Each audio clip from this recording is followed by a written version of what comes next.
Hey everyone, welcome back to another video. In this one, I'm taking a look at Black Swan. She is the new native tier 3 character this patch, and you can get her by unlocking her World Boss Legend stage, completing it 10 times so that you get 10 bios, and then you can unlock the character and build her up. Initially, I thought that she was a bit underwhelming, but as I did my in-depth testing, I found that she was actually quite good not only in PvE, but quite strong in PvP. It was just that her passive is sometimes a little bit inconsistent, and I'll cover that in the PvP side of the testing and explain why that is. But for the most part, this character is actually quite good, and it's a little bit refreshing for the first time that we get a native tier 3 character that is not only good for PvE, but actually quite good for PvP, as long as you give her a good enough build. Because the character can't reach level 80 or tier 4, at least just yet, and because her kit is mostly situated for PvP, that is naturally what I build her up for, and that is primarily where I tested her in. The build I have on her is pretty stacked, and I was able to reach rank 1 with her right away. I have the rank 6 type enhancement, maximum ISO 8 set. I have a 6-star artifact for her, but it isn't her unique one yet. And the custom gear I have on her is a brilliant CTP of Conquest. Before I go to the PvP testing, I also did PvE testing for her. Like I said, I did tests in World Boss Legend, ABX, and Giant Boss Raid. And as I usually do, I started on stage 29 of Null with no leadership or supports and no damage proc, just to get an idea of how much raw damage the character can do with her kit alone. As you can see from this clip, she was able to complete stage 29 of Null with about a minute and 45 seconds left, and that is actually surprisingly good for a character that has a kit situated for PvP. Most good PvE characters that can meet this stage requirement are usually able to complete this with over a minute left, maybe a minute 20 or a minute 30, and she almost completed it with a minute and 50 seconds left. So that kind of shows you how good she is as a native tier 3 character just at level 70. I wanted to see how high I could push the character with no damage proc, and I went all the way up to stage 79. However, I wasn't able to complete the first phase within that 2-minute window. I was about 8 health bars short, or about 30 seconds off if you look at the amount of time she took to complete the first stage, which actually isn't that bad, again, for a character that is just level 70 and doesn't have a damage proc. Using a leadership and support, I also tested her versus a stage 69 of Mephisto, where she also has a type advantage, but unfortunately she didn't have enough damage to be able to complete this fight and was off by around 8 to 9 health bars. I was also curious to see how long it would take her to complete the first phase of Mephisto, going to the highest restriction that she has available, which is around 90. You can go up to 94. I tested on 90, and it took her about 45 seconds more than is needed to complete the first phase. Usually you want to complete it in the first 60 seconds, but the point that I wanted to make by showing these fights and the amount of time that she is off from completing the first phase or the necessary phases to go on to the next one is that she's only off by around 30 seconds to a minute, which means that if you give her a damage proc, she's able to complete all of these fights that I showed, Mephisto and Null. And for a character that is only level 70 and doesn't benefit from the level 80 upgrade that most of the other characters get, it's actually really good for a native tier 3 character. In Alliance Battle Extreme, you can use her for the speed villain restriction. However, Mystique is meta still for that day because she has access to her tier 4 and a striker that allows her to get way more points. However, Black Swan was able to do pretty decently, I would say, without a damage proc, a leadership, and a support. She was able to score past 9 million, close to 9.5 million, which is good without a damage proc, but if a character is really good for ABX, they should be able to score close to 10 million without a damage proc. So you can see that she is kind of good, but not really in the meta range, at least not unless she has a tier 4 coming up. Even if she was to get a tier 4, I wouldn't really bank on the character being meta for ABX, since she doesn't really have a very high number of hits through her rotation. It's also worth noting that she does have all of the cancel effects for the different seasons if you decide to use her and haven't built up some of the alternatives that score higher. If you want to build a character for PvE, which I wouldn't really recommend because she is so much better in PvP, but if you want to do that, a CTP of Rage is generally a good option for the character. She will perform better in Giant Boss Raid and will be pretty decent in Alliance Battle Extreme, as I showed, and the character should also do decently well in World Boss stages too. However, because the character is proc friendly, you could also opt for something like a CTP of Energy or even a CTP of Destruction, even though you won't really benefit from the penetration that it provides, since she natively has a higher penetration amount. The rotation that I use for the character is to do a quick cancel of the first and second skill so you can fill up the ultimate faster. Then you do a 3 delay cancel after you see the animation just start on the ground, and then you do a 4 cancel 5. When you have access to the ultimate skill, you do the same rotation, but you cancel the 5th skill and finish off with the 6th skill or the ultimate skill. Again, you can see the strength of the character's performance in PvE or her raw damage, since she's able to complete the first phase of Dormammu by herself within 60 seconds, and then is able to complete the fight entirely in about a little over 4 minutes. That's actually really good for, again, a character that is situated mostly for PvP based off her kit, since characters who are even good for PvE at level 70 sometimes take 6 minutes or more to complete Dormammu by themselves. And now for the part that most people have been waiting for, Black Swan's performance in PvP. Unlike the other native tier 3s on release, Black Swan is actually quite strong for these modes. Pretty much all of the other native tier 3s have been kind of average or in some rare cases good. For example, Sentry, when he first came out, was one of the first native tier 3s when only tier 3s were kind of present, so that's why he was good. And then Gore was absolutely horrible when he came out, but he was reworked to be much better, and at the time had a bit of a presence, but now pretty much no native tier 3s are found in PvP, such as Timeline, because they just can't really compete. Similarly, Black Swan isn't necessarily meta in PvP modes, because she doesn't have that level 80 or tier 4 upgrade to have the advantage, or at least match the level of the tier 4 characters that are just found predominantly in PvP modes. However, she is the next step up for native tier 3 characters, since she has all of the offensive and defensive tools to be able to excel in these modes. Defensively, she has a 40% damage reduction in her kit as well as super armor, so she can't easily be guard broken. She also has a 5-second invincible and a 15 hit barrier on her 4th skill, as well as a 25% heal on her 3rd skill. She also has that new ability in her kit that when she drops under 40% health, she can basically only take instinct damage, and during that time, she also gains a lot of damage reduction that reduces all damage taken at the same time too. So what this means is that during that time when that passive is active, she's only going to be taking instinct damage, and as that damage reduction to all sources starts filling up, she's basically going to start taking less instinct damage to the point where she's going to take basically nothing at all. If you're wondering, the icon for that is the last one on the buff list that you see there. It has the yellow background and the person. As soon as it ends, you can see that I'm not ignoring basic damage received anymore and take the full normal damage. Aside from this, the character has partial iframes on pretty much all of the skills used, with a full iframe on the 3rd skill. The AI rotation is actually quite good too. The AI opens with the 2nd skill, which is the counter iframe ignore skill, and gives her pretty much iframe ignore across all of her other skills for the next 3 seconds, which usually follows up with the 3rd skill to give you a heal, and then with the 4th skill afterwards. Offensively, the character has 5% pierce natively. She also has that iframe ignore counter as well as the iframe ignore buff on her 2nd skill.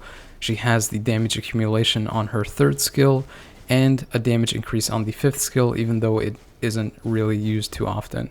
She also has 50% penetration to all sources on her passive. On top of this, she has high skill damage and bonus damage, super guard break on all of her core skills, the 2nd, 3rd, and 4th, and when she has that pseudo immortal passive that activates and she starts taking damage, she can gain up to 60% additional damage on top of all of her skills. Additionally, she has the debuff cleanse leadership, which is actually worth mentioning because it means that you can also stack her up with additional supports, possibly even 2 supports if you wanted, and not lose out on that debuff cleanse that you would otherwise have to use a passive character like either Wasp, Angel, or Strife, or possibly just another debuff cleanse leadership aside from her. You can see that she's obviously a good native tier 3 character on release as opposed to the other ones that have come out, because I can handle most of the meta tier 4 characters in timeline, with the exception of a few like Wolverine for example, and sometimes Spider-Man.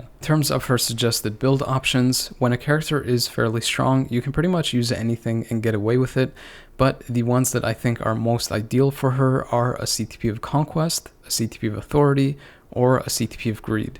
The reason that I recommend a Conquest first is because the character kind of needs to ramp up a little bit to do a lot of damage. She needs to activate her iframe ignore skills and then activate the third skill to get damage accumulation, and in some instances also needs to get to that low health passive to build up the damage further.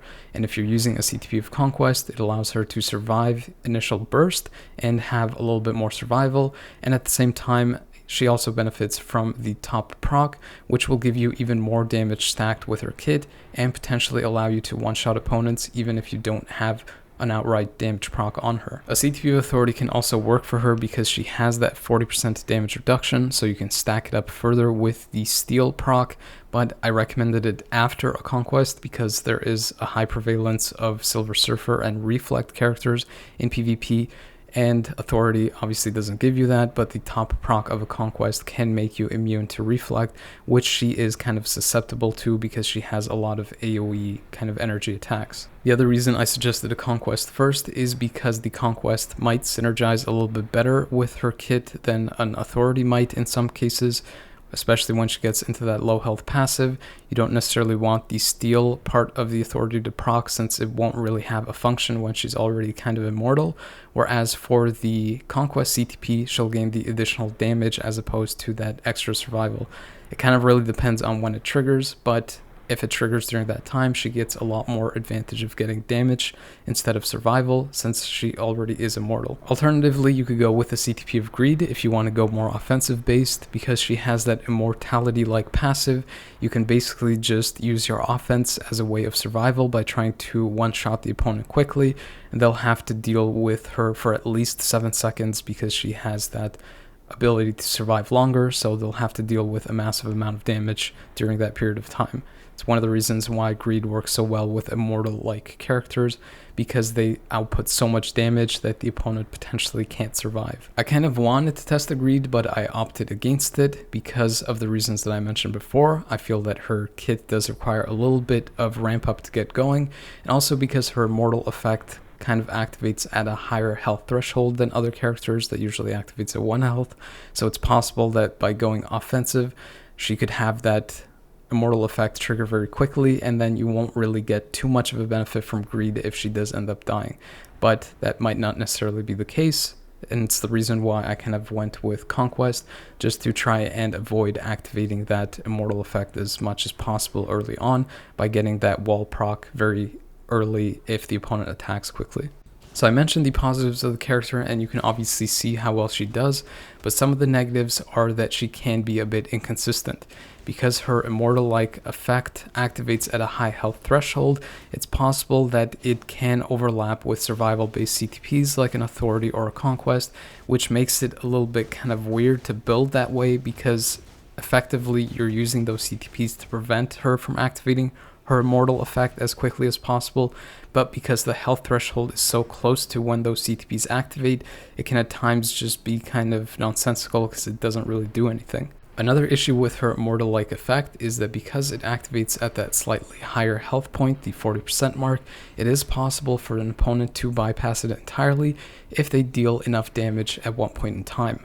It doesn't have the safeguard that the other immortal effects have, that when you get down to that 1% health mark, you absolutely cannot take any more damage and die, and are able to survive for the duration that it states.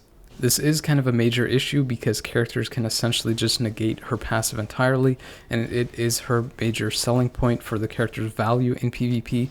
So for that reason, I think that devs should take a look at this by either lowering the threshold that the immortal-like effect activates at, or adding in that same safeguard that is present in the other immortal effects that prevents any damage from being taken whatsoever if that health threshold is reached. Besides this, the character's targeting can be a little bit wonky since she targets where the opponent is with her laser beams, not where they're moving at, And on top of that, like I mentioned, she does require a bit of ramp up to get going, whereas a lot of the characters in the current meta are able to do one-shots and things fairly quickly without much ramp up at all. Most characters that have a low cooldown on their iframe ignore skill, especially ones that have iframe ignore buff that applies to other skills, perform fairly well on auto, but much better on manual since you can just spam through all the different skills. So if you're able to play her on manual, she is much better than if you use her on auto. All you really have to do is use the second skill to get that iframe ignore as well as the iframe ignore buff across all of your other skills, and oftentimes when you're facing the opponent, you just use the fourth skill to get the invincible and the barrier hit shield right off the start, and then just rotate into the third skill to get the healing and the fifth skill to do even more damage, and then just rotate between those, the second skill, fourth skill, and third skill. You can definitely make use of the character in timeline if you wanted to, but I find that her best use is in Alliance Conquest. The first test that I did there was to see if her immortal effect could indeed handle the awakening skills from the Warriors of the Sky, and the first test was successful. I was able to basically tank through all of the awakened skills and the initial damage that they did. The second test I did was to take her up against opponents that had Revive and Immortal to see how long she could survive with her own effect and if she was able to beat them, as well as versus opponents that had iframe ignore or counters. As you can see from this first test, she was not only able to survive versus Dr. Doom and Magic, but was able to beat them all by herself with just 2 health supports. In the second part of the fight, she was quite easily able to lock down Mephisto, Dormammu, and Punisher, who has a type advantage versus her, and was unaffected by Dormammu's reflect ability, as you saw there briefly, because she has the Conquest proc activate. Because the character clearly has a meta presence in Alliance Conquest, I wanted to see if she was able to beat Adam Warlock. In the tests that I did, she was able to at least take out one of his lives. However, the initial proc that Adam Warlock does activates her immortal effect. At that point, she gains a huge amount of damage from the Conquest proc and her own passive, and is able to retaliate in a one-shot to him. However, she doesn't survive long enough after the revive when Adam Warlock comes back to survive the second proc or burst activation from his second skill. Regardless, the character can handle tier 4 meta characters in Alliance Conquest and will more than likely need a meta character to be able to counter her. You can see in this clip I was able to easily take out Jean Grey, and even characters who have a type advantage versus her will struggle if they don't have enough burst damage to trigger her effects before she can start to get going.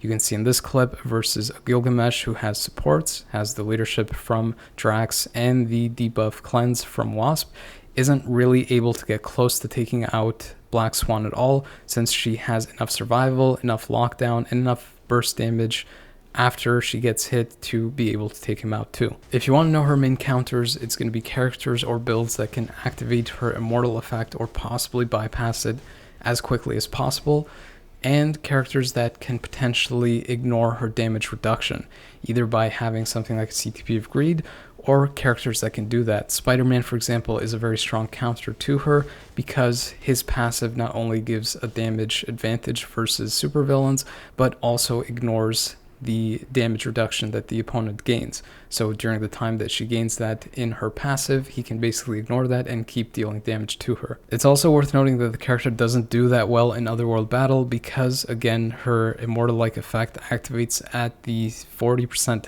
health threshold. It tends to trigger fairly quickly, and then she dies fairly quickly after that. Either way, you can see that the character is quite strong in Timeline and in Alliance Conquest for being a level 70 character when the meta is kind of dominated by tier 4 characters. For a native tier 3 character, they finally got it right off the start, and she has a lot of potential and could potentially be a major threat if or when she gets level 80 and a tier 4. I wouldn't necessarily recommend rushing to build this character since you don't really need her for any game mode in particular. She is a very solid addition for Alliance Conquest and can function pretty well in Timeline as well on manual, even on auto in some cases if you have a good build. However, there are so many good options in Timeline now that she isn't really considered as one of the go-tos for that. Again, this might change if she gets a tier 4 skill because that immortality effect just synergizes so well with building up and using a tier 4 skill, but for now she is a pretty solid addition for anyone who wants another PvP character in their roster, especially for Alliance Conquest. I'm curious to know what other people think about the new native tier 3 character and her World Boss Legend stage, so if you have an opinion on that, leave it in the comments below so I can see. If you enjoyed this video, found it entertaining or useful, please make sure to like, subscribe, and possibly share it with others. It'll help them out and it helps my channel grow. But as always, I appreciate people taking the time to watch these videos, so thank you, but the video is now over.